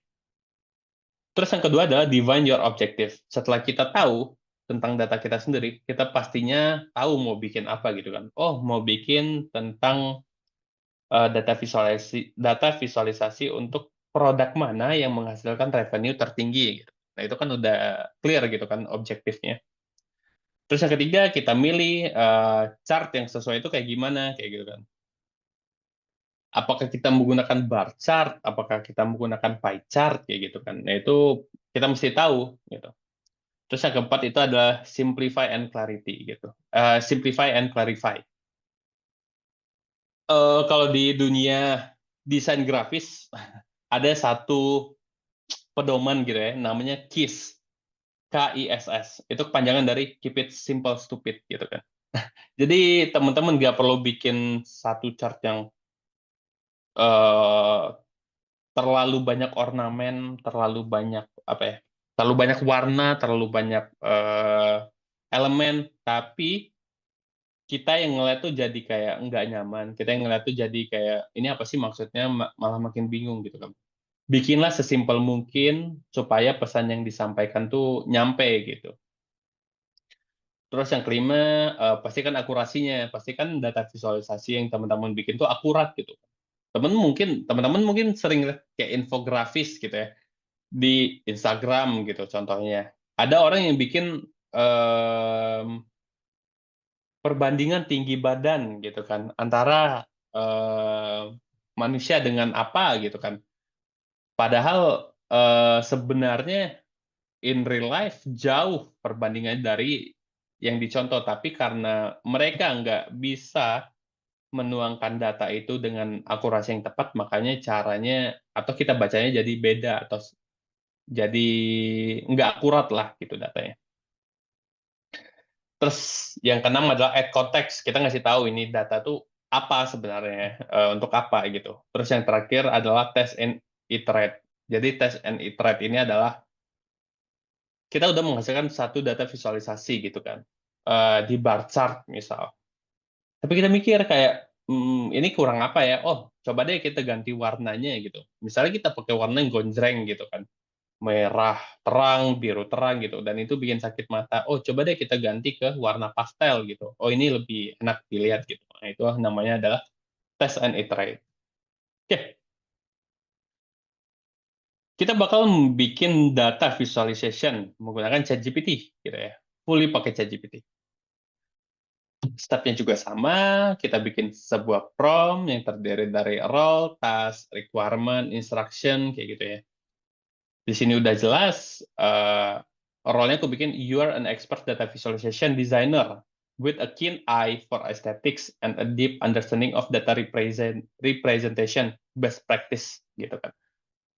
Terus tugasnya adalah create a data visualization based on the provide dataset that effectively communicates the key insight and trends gitu kan. Jadi yang di garis bawahi atau di highlight itu adalah effectively communicates the key insight and trends gitu. Pastikan bahwa dia mengkomunikasikan datanya dengan seefektif mungkin gitu kan. Nah, requirement-nya bakal kita bikin nanti sama instruction-nya juga kayak yang tadi. Oke. Ini adalah requirement-nya gitu kan. Chart yang baik itu adalah memenuhi beberapa syarat ini gitu. Setidaknya menurutku gitu ya. Yang pertama easy to understand gitu. Kalau nggak gampang buat dimengerti ya buat apa bikin data visualization gitu kan. Terus menggunakan warna yang efektif gitu. Ya kayak tadi kalau teman-teman bikin dengan warna gonjreng-ganjreng sakit di mata ngeliatnya ya coba gunakan warna-warna yang lebih enak untuk dilihat kayak gitu. Terus simplicity, appropriate chart type gitu. Kalau teman-teman bikin kayak mau ngeliatin revenue yang dihasilkan oleh 10 produk gitu. Nggak mungkin teman-teman gunain pie chart kayak gitu kan. Karena kita nggak bakal bisa ngelihat proporsinya gitu kan. Pasti bakal kayak kecil-kecil banget gitu. Jadi sulit untuk dilihat. Lebih better untuk gunain bar chart kayak gitu misalnya. Terus yang terakhir adalah pastinya akurat gitu. Kalau nggak akurat ya ngapain kita ngasih data yang tidak akurat karena nggak bakal bisa dipakai kayak gitu. Di sini aku udah bikinin prompt-nya yang nge-present dari effective chart ini kayak gitu. Oke, kita ke instruction-nya. Di sini em, seperti yang aku jelaskan di awal, yang pertama kita harus define your objective gitu kan. Di sini aku ngasih tahu bahwa coba deh analisa datanya dulu, terus identify ceritanya gimana gitu kan dari beberapa poin ini gitu. Total sales by day of the week, total sales by hour of the day gitu. Sales distribution by product kategori. Nah, dia bakal melihat kayak datanya sesuai nggak ya kayak gitu. Terus yang kedua, kita bakal choose chart-nya gitu kan. Yang pertama, kita bakal gunain bar chart untuk total sales gitu. Terus yang kedua, kita pakai line chart gitu. Yang ketiga, kita pakai pie chart kayak gitu. Kita udah spesifik bilangin di sini gitu. Nah, ini adalah salah satu tips gitu. Kalau gunain pie chart gitu kan. Di sini dibilang grouping value that have small proportion and set as others gitu. Untuk yang proporsinya kecil-kecil-kecil banget, itu kita gabungin menjadi satu grup yang kita namain sebagai others gitu ya, supaya nggak kecil-kecil banget nanti dilihatnya. Oke, next ke simplify and clarify gitu. Nah, warnanya harus kontras, color palette-nya harus sesuai gitu, gunain white space gitu. Harus bersih gitu kan, chart-nya, nggak terlalu banyak ornamen kayak gitu. Oke, langsung ke ensure akurasi, pastikan bahwa chart yang kita bikin itu scales-nya sesuai kayak gitu. Skalanya benar gitu ya. Terus kita kasih konteks, ada judulnya, ada labelnya, terus highlighting important message gitu. Kalau ada legend, kasih legend, kayak gitu kan. Terus yang terakhir adalah review the final product to confirm it accurately represent the data without distortion gitu. Kita pastiin bahwa data visualisasinya ini udah benar kayak gitu. Oke, ini adalah full prompt-nya gitu ya. Coba kita copy aja. Wait. Ini lumayan panjang ya, teman-teman. Prompt-nya ada 2 halaman kayak gitu. Terus kita copy, tinggal kita masuk ke ChatGPT tadi. Oke, kita bikin yang baru, chat baru, kita paste prompt-nya, kita upload. datanya. Oke. Untuk data visualization itu jarang banget ya kita berhasil langsung bikin chart yang bagus dalam satu kali percobaan gitu. Itu jarang banget terjadi. Jadi emang wajar kalau kita perlu mencoba beberapa kali kayak gitu. Nah, kita enter. Oke. Sambil kita tunggu.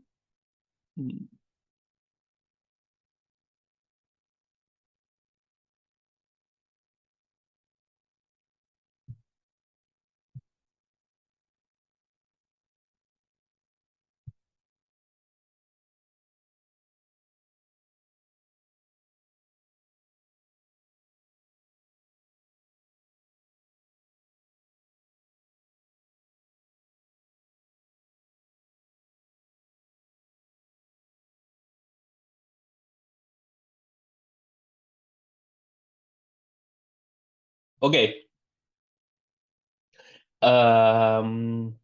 Jadi di sini dia udah kayak nganalisa datanya, oh datanya sesuai, ada transaction date, transaction type, produk kategori, total price yang kita butuhin untuk membuat data visualisasinya gitu. Terus dia bakal ngebikin visualization berdasarkan yang kita pengenin gitu kan. Nah, terus di sini dia udah bikin visualisasinya gitu kan. Yang pertama total sales by the day of the week gitu kan. Terus coba kita full. Nah, ini hanya dalam satu kali percobaan gitu kan. Visualisasi yang dibikin sudah lumayan bagus gitu. Warnanya oke, clear, skalanya mulai dari 0, terus ada judulnya, ada keterangannya, harinya, semuanya oke gitu. Terus enaknya kalau yang berbayar, salah satu fiturnya adalah ini bisa interaktif gitu kan. Tuh. Jadi chartnya bisa berubah, jadi kita bisa misal klik ini kan, oh langsung ada value-nya berapa? Oh 96.000 gitu. Terus ini 94.000 gitu. Terus kita misal pengen ganti-ganti warnanya gitu. Bisa diganti warnanya kayak gitu. Atau teman-teman bisa download langsung, tinggal download, nanti ada hasilnya. Langsung coba kita buka, boom, langsung ini formatnya PNG, jadi bisa misal kita copy gitu kan, copy, tinggal di copy, tinggal masuk ke sini misal, terus tinggal di paste sini, langsung jadi dalam hitungan beberapa menit aja gitu. Oke, udah nih. Nah, ini adalah total sales by hour of the day, gitu kan. Dia gunain line chart. Terus kita expand. Di sini kita bisa ngelihat gitu kan, oh peak-nya itu di pagi hari gitu kan. Mulai dari jam 7, 8, 9, 10. Setelah jam 10 mulai turun kayak gitu kan. Jelas gitu ya. Jamnya, scales-nya juga mulai dari 0 gitu. Terus juga ini interaktif gitu. Ini juga bisa dilihat secara detail kayak gitu. Mau diganti-ganti warnanya juga bisa kayak gitu kan. Terus kalau ini mau di-copy tinggal copy aja, copy image gitu kan, misal. Terus kita balik sini, tuh, udah, langsung selesai.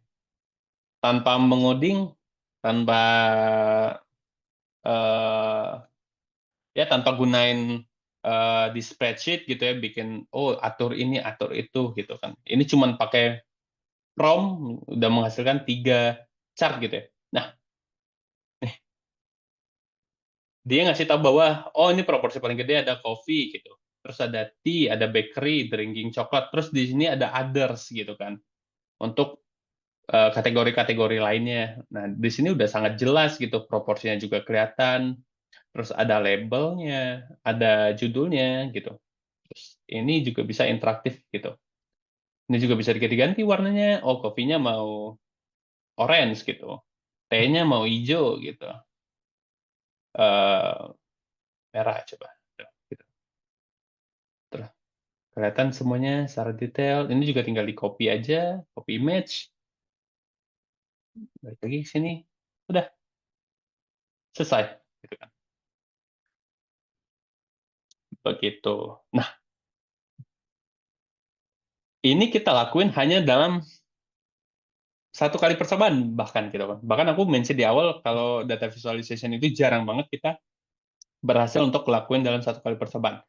Dan ini mungkin karena promnya juga sudah sangat details gitu ya, juga chart yang dihasilkan juga udah langsung spesifik gitu kan, udah sesuai apa yang kita inginkan kayak gitu.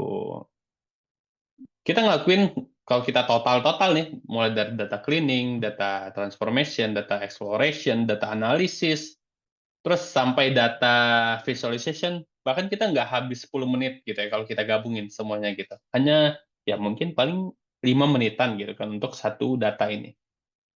Kayak gitu.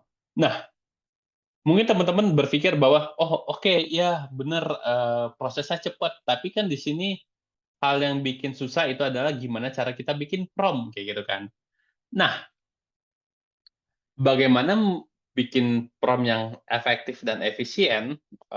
Yang pertama tentunya kita bisa menggunakan prompt structure yang kayak aku bilang di awal tadi gitu kan.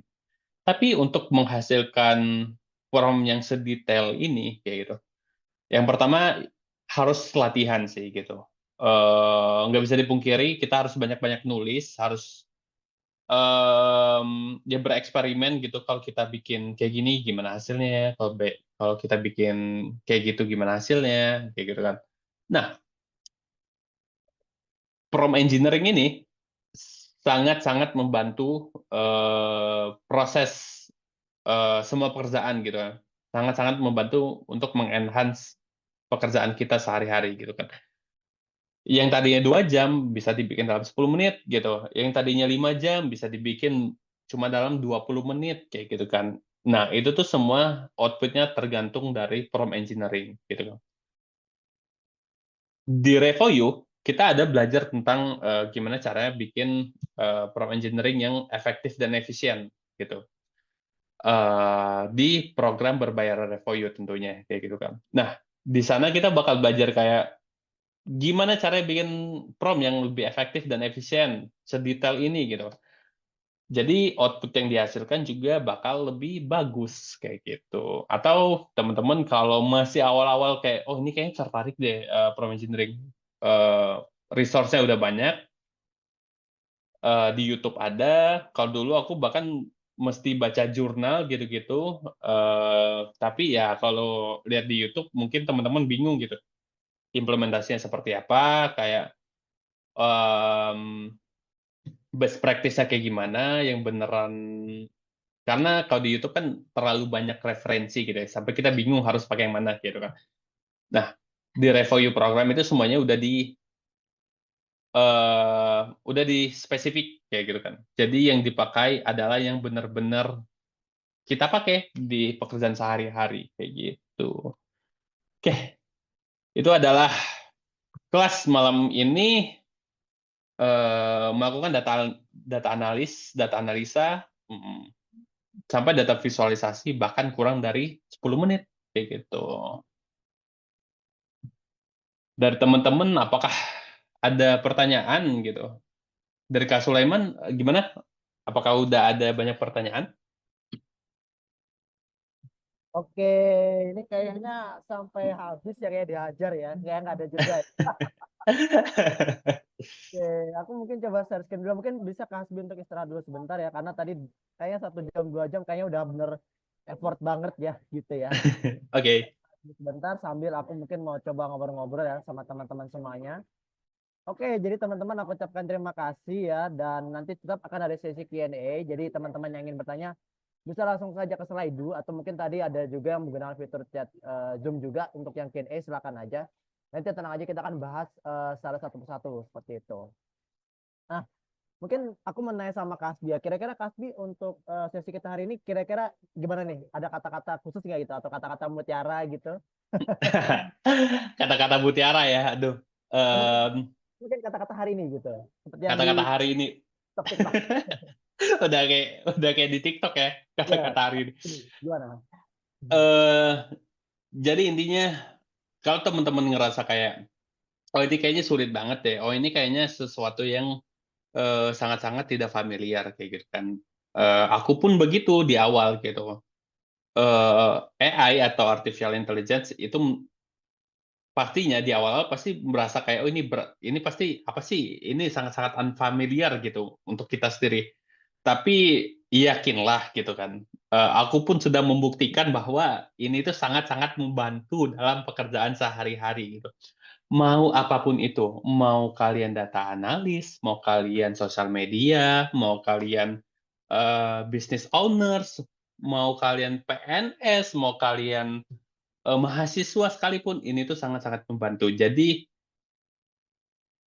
aku rasa sekarang belum telat untuk belajar AI ini gitu ya. Karena di luar sana itu AI sudah sangat-sangat berkembang ya. Spesifiknya di luar negeri gitu. Itu AI udah sangat-sangat berkembang. Mungkin di Indonesia mungkin agak tertinggal gitu perkembangannya dibandingkan di luar sana. Tapi bukan artinya kita bisa kayak, ya udah ketinggalan nih. Enggak. Jadi kita kayak harusnya lebih semangat untuk mengejar ketertinggalan itu. Karena ini emang benar-benar, aku bisa bilang game changer sih kayak gitu. Karena sangat-sangat berguna di kehidupan sehari-hari ya. Bahkan ya, ini sedikit fun fact, aku sebagai AI engineer, itu kan aku nggak ngerti kayak front end gitu ya. Mungkin teman-teman familiar kayak HTML, JavaScript, CSS, gimana caranya kita ngebikin front end sebuah website atau sebuah aplikasi gitu. Aku nggak paham sama sekali. Tapi itu aku belajar semuanya full dengan AI sampai bisa bikin satu produk kayak gitu. Dan itu aku belajar sendiri, cuma dengan AI dan YouTube dan lain-lainnya tentunya. Tapi mostly dengan AI, bikin code-nya bersama AI sampai ngebikin satu produk jadi dan bisa dipakai gitu. Sudah sampai di tahap itu kayak gitu, kegunaan AI kayak gitu. Jadi menurutku ya sangat tidak sia-sia kalau teman-teman mulai belajar tentang AI ini dari sekarang kayak gitu sih. Mungkin kita masuk ke sesi Q&A ya. Aku mungkin coba panggil dulu sama Kak Hasbi. Gimana Kak Hasbi untuk sesi istirahatnya sudah selesai? Oke, aman. Aman ya. Kayak kayak kalau Kak Hasbi kayak udah napas dulu, minum dulu, tenang dulu. Aduh, udah. Pas ditanya, saya udah masuk sesi Q&A gitu. Oke, Kasih. Mungkin ada beberapa pertanyaannya. Mungkin kita mulai dulu dari Zoom ya, karena tadi ada berapa yang bertanya sih ini ya. Mungkin aku nanya, nah ini ada berapa yang, nah dari Kak Anonymous nih ya. Dia bertanya, skill AI apa saja yang harus kita kuasai yang akan terpakai di 2025? Dan apa saja karir sebagai AI expert? Oke, skill AI apa saja yang harus kita kuasain? Yang paling penting dan paling utama adalah prompt engineering. Itu sangat-sangat terpakai, teman-teman. Ya kayak aku bilang, gantinya aku bilang itu bakal kepake apapun pekerjaan kalian gitu, apapun yang kalian lakukan, prompt engineering itu sangat-sangat berguna gitu. Dan pekerjaan di luar sana sudah ada namanya prompt engineer gitu kan. Di mana kita tuh ngebikin suatu prompt untuk menghasilkan suatu output gitu kan dengan cara yang seefektif dan seefisien mungkin dan hasilnya pun pengennya yang sebagus mungkin gitu. Nah di luar sana tuh udah banyak banget eh, job-job sebagai prompt engineer gitu. Ada juga job sebagai AI trainer, ada juga sebagai em, banyak orang yang bikin produk dengan base-nya AI gitu. Tapi ya kalau dibilang apa yang harus dikuasain dan paling berguna, aku bisa bilang yang paling penting adalah prompt engineering-nya dulu kayak gitu. Oke, berarti prompt engineering yang utama ya Kak ya. Betul. Oke, mungkin next question adalah, nah ini ada yang unik nih kan, kalau tadi kan Kak Hasbi ini kan bilang promnya pakai bahasa Inggris gitu ya. Nah, ada yang bertanya, Kak, apakah prom harus berbahasa Inggris? Apakah bisa sama efektifnya jika menggunakan bahasa Indonesia? Nah, ini unik nih. Gimana nih, Kak? Kalau bukan pakai bahasa Inggris? Oke, gimana kalau nggak pakai bahasa Inggris? Jadi, data yang dilatih oleh AI, data yang dilatih untuk AI itu mostly dalam bahasa Inggris kayak gitu ya. Jadi karena company yang bikin ini adalah company luar dan bahasa yang dilatih adalah semua bahasa Inggris gitu, rata-rata bahasa Inggris. Jadi hasilnya jauh lebih bagus kalau kita menggunakan bahasa Inggris kayak gitu. Tapi gimana kalau kita nggak bisa bahasa Inggris? It's okay. Kita bisa gunain AI untuk nge-translate bahasa Indonesia ke bahasa Inggris kayak gitu. Jadi kita ya cuma nambahin satu step doang gitu kan. Cuman kita utarakan isi pikiran kita apa gitu kan.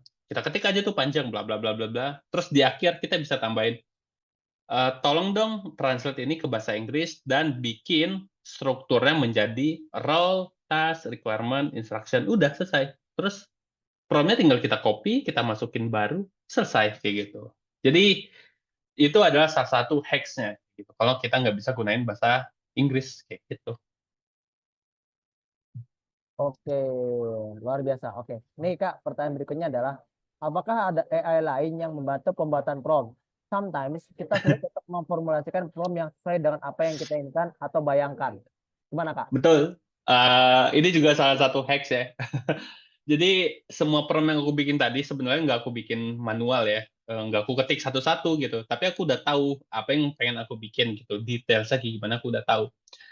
Jadi semua isi pikiranku aku utarakan sama si AI-nya. Terus aku gunain AI yang Cloudy. Itu teman-teman bisa cek Cloudy gitu ya.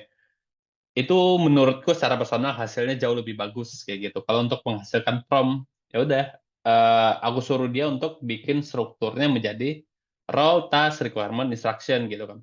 Terus si prompt ini nanti aku copy, baru aku masukin ke ChatGPT kah, atau Gemini kah, atau ke Claude itu sendiri kayak gitu. Aku biasanya kayak gitu sebenarnya kayak gitu.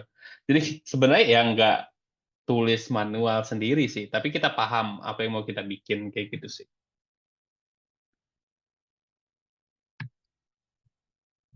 Oke, oke, mungkin tadi kalau dari Q&A Kak masih ada lagi nggak ya?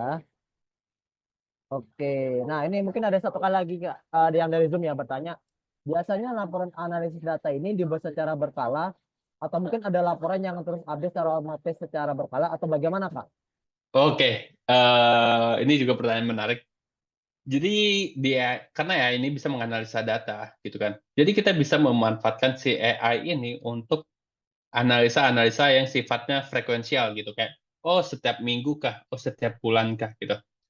Nah, di AI course-nya Revoyu nanti ada materi tentang automation gitu kan. Nah, di automation inilah kita akan mendesain gimana caranya kita membuat satu sistem yang bisa ngelakuin analisa secara otomatis kayak gitu. Kayak gitu intinya. Jadi apakah memungkinkan atau enggak? Sangat-sangat memungkinkan, tapi caranya itu perlu, sedikit ekstra atau sedikit effort untuk di awal gitu ya, untuk membuat sistemnya dan itu semua dipelajarin di, Revoyu AI Course kayak gitu. Jadi tenang aja kalau teman-teman tertarik dan penasaran gitu, karena itu memang sangat-sangat membantu apalagi buat business owners gitu ya, kayak daripada kita analisa data setiap bulan, reporting-nya bla bla bla, ya udah kita bikin automation aja, nggak perlu hire satu orang lagi, kita cuman perlu ChatGPT dan semua selesai, kayak gitu. Oke, nah itu udah di-spill tuh teman-teman sama Kasih itu. Jadi mau kapan lagi? Kasih dia for you gitu. Oke, nah Kak, ini ada yang dari slide dulu bertanya nih Kak. Nah, bagaimana cara company yang develop AI chatbot seperti OpenAI untuk menjaga ke data company tidak bocor melalui prompt engineering daripada user? Ini kayak berkaitan dengan Hmm, yang tanya kakak tadi sebelumnya gitu ya. Kira-kira gimana pendapat Kak Hasbi sendiri? oke. Jadi, sebenarnya mereka si perusahaan ini, mereka tuh nggak menggunakan prompt yang udah kita input sebagai data latih mereka, gitu kan. Sebenarnya tuh mereka menggunakan data-data di luar sana gitu, kayak artikel atau mereka sudah punya tim trainer sendiri kayak gitu. Karena kenapa mereka mesti ngelatih data dari prompt yang kita bikin, sedangkan prompt yang kita bikin belum tentu bagus kayak gitu, contohnya gitu kan. Pasti tim mereka sudah mendesain sendiri tentang data latih yang akan digunakan kayak gitu. Terus gimana caranya supaya datanya nggak bocor gitu. Nah, Kalau teman-teman benar-benar ngerasa kayak khawatir gitu, ini nanti prompt yang aku masukin nanti bocor deh, nanti kalau kesebar gimana ya, bla bla bla bla. Jadi di ChatGPT itu ada namanya memori, gitu kan. Jadi setelah nge-prompt atau gunain ChatGPT, ya udah di clear aja memorinya gitu. Nanti semuanya bakal di-clear, jadi ChatGPT kembali seperti semula di awal gitu, kalau teman-teman udah merasa kayak nggak aman gitu ya. Tapi ya itu opsional aja gitu. Tapi sejauh ini, setelah aku pakai, ya bisa dibilang bertahun-tahun, dari apa yang aku upload, kayaknya belum ada sih yang kesebar atau apa, atau yang bocor kayak itu, nggak ada sih. Gitu. Berarti memang secara security-nya dia udah ngelola ya kayak artinya memang sudah dibuat aman gitu kayak kalau bisa dibilang ya. Iya, betul. Oke, nah ini ada yang bertanya terkait dengan ChatGPT sama Python nih Kak. Ini menarik ya ini.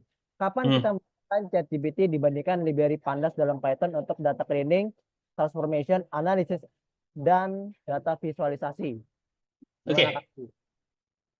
Jadi kalau teman-teman lihat atau kalau teman-teman kulik lebih dalam apa yang dilakukan si GPT, itu sebenarnya yang kita lakuin kayak data cleaning, data transformation, data exploration tadi, itu tuh mereka bikin satu codingan, bikin satu code menggunakan library Pandas, gunain library scikit-learn gitu-gitu untuk menghasilkan output yang kita inginkan gitu kan. Ya intinya sebenarnya mereka tuh bikin program sesuai apa yang kita inginkan gitu, tanpa perlu kita yang ngoding kayak gitu. Sebenarnya kayak gitu yang terjadi gitu kan. Nah, kapan kita pakai library itu tadi dibanding sama ChatGPT? Yang pertama adalah ketika data yang kita analisa itu sudah sangat-sangat besar gitu, kayak misal udah gigabyte gitu, itu kan udah nggak bisa diupload. Nah, itu baru tuh kita gunain library Pandas di Python gitu. Tapi ada hacks-nya juga gitu untuk melakukan analisa itu. Nanti kalau di Corsa Revoyu, nanti itu kita bakal gunain Google Colab gitu kan. Nah, Google Colab ini akan disambungin sama ChatGPT gitu untuk menganalisa datanya. Jadi nggak ada batasan untuk size gitu. Kita ada hack-nya di sana, kita ada caranya gitu. Kalau tertarik ya, aku cuma bisa bilang ya gabung sih, gitu aja sih. Oh, udah di-spill tuh. Berarti hacknya semua di Revoyu ya Kak ya? Betul. Kalau mau tahu yang lebih dalam lagi, mau tahu hacksnya Kak Hasbi, gabung aja Revoyu gitu ya.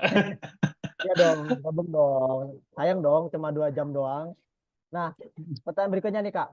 Kapan kita menggunakan Power BI atau Tableau dibandingkan library Matplotlib dalam Python untuk visualisasi data?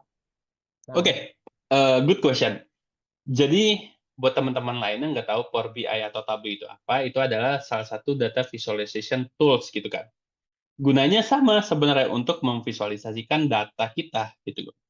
Tapi di Tableau atau Power BI itu kita bisa bikin dashboard namanya menggunakan itu gitu kan. Dan itu bersifat long term kayak gitu. Misal kita pengen bikin dashboard yang bisa monitoring sales kita. Nah, itu kita bisa tuh pakai Power BI atau Tableau gitu. Nggak salah juga karena emang untuk itu peruntukannya.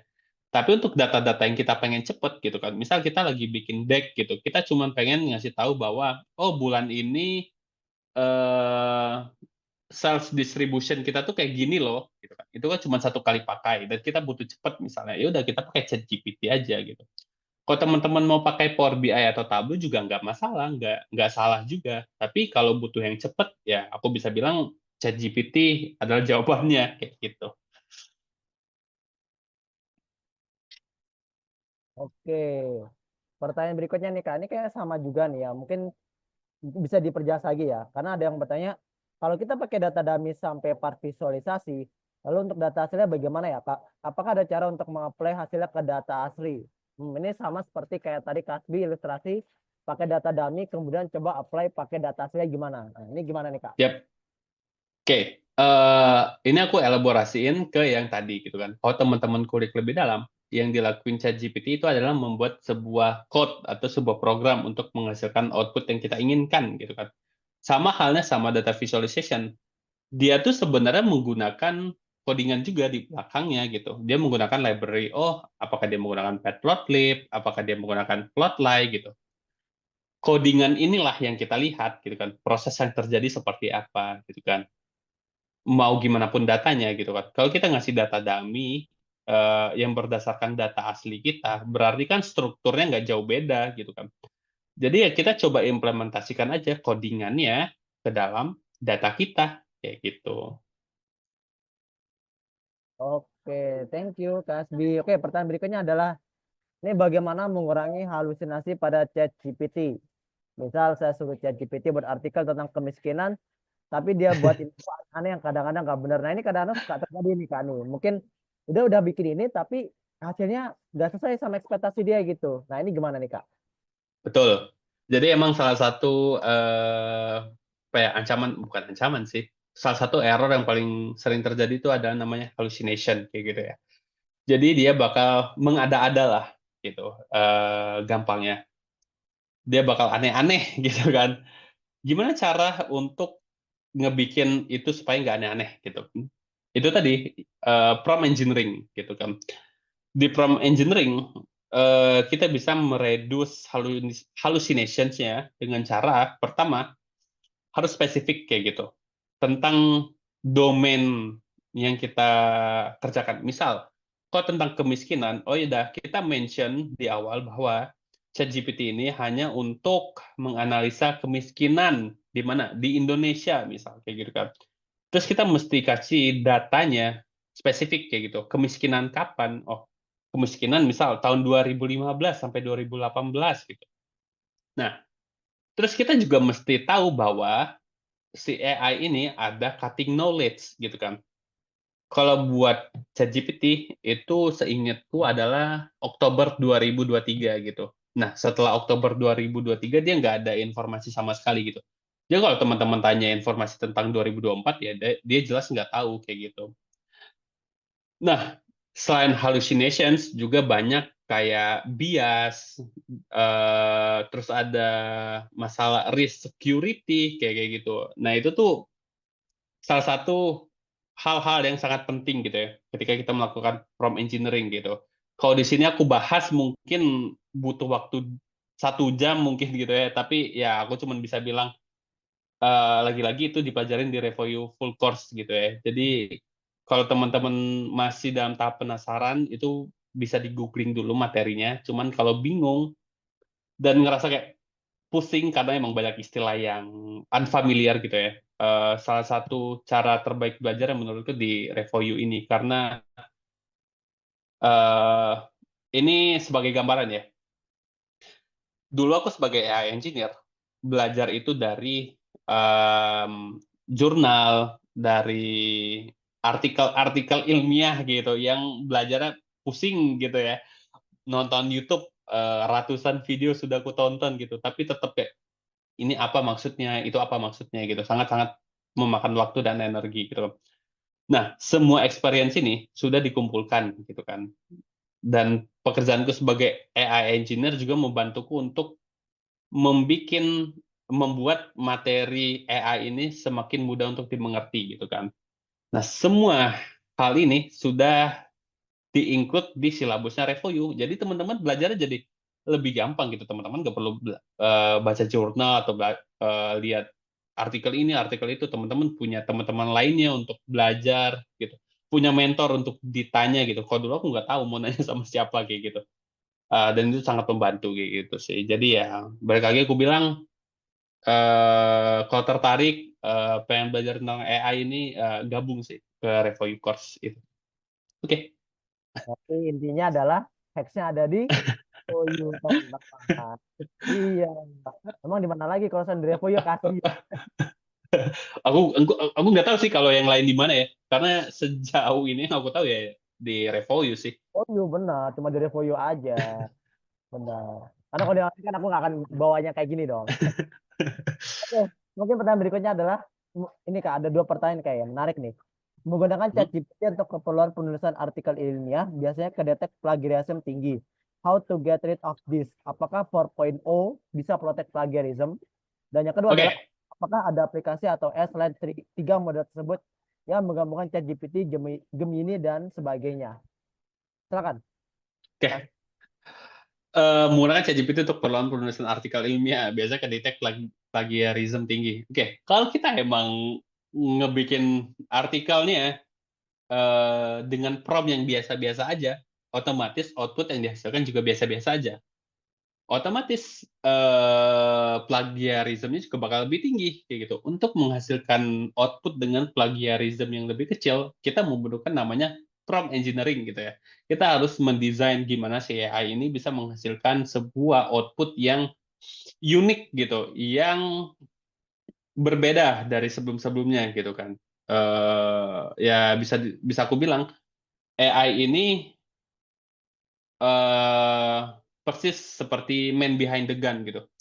Kalau orang yang gunain gun-nya biasa-biasa aja, kalau orang yang gunain yang nggak ngerti, ya hasilnya juga bakal biasa-biasa aja kayak gitu. Cuman kalau teman-teman paham gimana cara ngelakuin prompt engineering, simpelnya gitu. Hasil yang akan dihasilkan oleh si AI ini juga jauh lebih bagus kayak gitu sih. Jadi ya itu, pelajarin prompt engineering-nya sih. Itu yang bisa aku kasihin ya kayak gitu. Oke, thank you, Kasdi. Oke, ini pertanyaan berikutnya adalah GPT ini bisa digunakan untuk mengolah data tidak, Kak? Terutama yang berbayar atau tugas yang lebih kompleks juga semisal membuat slide presentasi. Nah, ini gimana nih? Oke. Baru tahu nih. Oke, ChatGPT ini bisa digunakan untuk mengolah data. Tidak, Kak. Bisa, karena yang kita lakuin dari tadi adalah mengolah data ya, menganalisa data, mengolah data, pastinya sudah bisa dilakuin. Tapi bisa nggak digabungin ke presentasi, langsung bikin presentasi? Bisa. Itu semua bisa dilakukan dengan ChatGPT atau si AI ini gitu kan. Tapi gimana caranya? Mungkin teman-teman perlu effort lebih untuk belajar apa itu API, apa itu Google Slides API, gimana caranya mereka bekerja gitu kan. Dan itu aku bisa bilang kalau belajar sendiri lumayan memusingkan sih kayak gitu. Nah, tapi bisa atau enggak bisa dilakuin gitu. Nah, teman-teman tinggal bayangin aja, teman-teman mesti nganalisa data manual, terus bikin slide presentasi manual setiap ada presentasi, atau teman-teman tinggal belajar sekali, ngerti dari end to end-nya, terus nanti kalau ada analisa data, presentasi, udah tinggal klik-klik-klik doang, udah langsung jadi gitu. Ya, tinggal teman-teman aja mau pilih yang mana, kayak gitu sih. Yang intinya belajar dari FOU ya, Kak ya. Iya dong. Nah, pertanyaan berikutnya, Kak. Ada nggak ya penyedia AI yang API-nya gratis? Cuman buat belajar implementasi AI ke Python dulu misalnya. Nah, ini gimana nih? Kayaknya ada yang menarik ke Python nih kayaknya nih. Oke, eh, teman-teman bisa gunain free creditnya dari Google gitu ya. Di Google itu bukan kita sih. Di Google itu ada namanya Gemini gitu kan. Nah, teman-teman bisa gunain si API si Gemini-nya untuk dikonekin ke Python. Itu gratis, $300 dalam berapa hari ya? 14 hari mungkin. Itu bebas eksplorasi gitu kan. Tanpa dipungut biaya gitu kan. Jadi kalau buat belajar, aku sangat sarankan untuk coba sih kayak gitu. Oke. Nah, pertanyaan terakhir nih, Hmm. kayak kita menutup sesi pada malam hari ini. Kalau datanya sedikit, mungkin oke ya, Kak, untuk replicate datanya dan adjust jadi dummy. Tapi kalau datanya banyak, bukannya malah nggak efisien ya, Kak? Nah, gimana tuh? Oke, betul banget. Kalau datanya udah banyak ya, udah pasti nggak efisien kalau dengan cara kita upload data ke ChatGPT-nya gitu kan. Yang kita perlu adalah gimana si AI ini bisa memproses datanya tanpa eh, tahu whole datanya gimana gitu kan. Nah, proses inilah yang bisa kita replicate gitu kan. Tanpa perlu kita upload datanya ke ChatGPT. Kita tinggal bikin misal kita bikin Google Colab gitu kan, notebook gitu kan. Di sana udah ada data cleaning, data transformation yang dibikin menggunakan si AI. Tapi kita nggak perlu mention gitu kan, kita nggak perlu upload datanya ke si ChatGPT. Kita cuma hanya upload sampel datanya aja. Gitu. Itu adalah salah satu hacks-nya gitu.